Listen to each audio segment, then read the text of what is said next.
तो छुआ जोने छुआ के बेछुआ हो जाई। अरे तो सुन कहा बोला अरे आज पूरा करके जाई अपन मन कि धान भले धुआं हो जाई।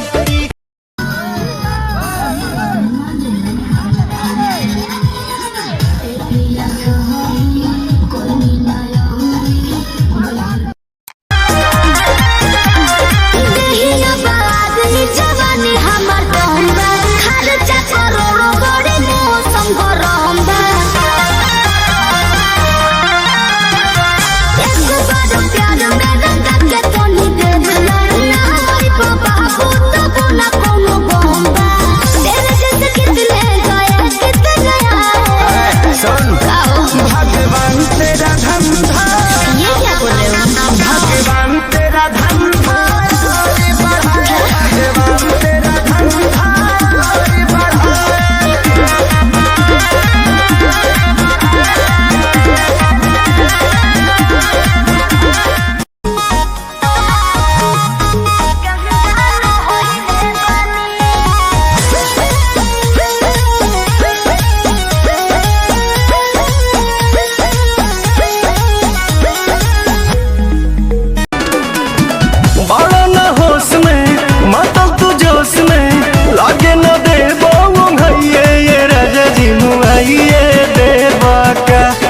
काम जहुआइए देवा का जल्दी तक खुलती ना के बड़िया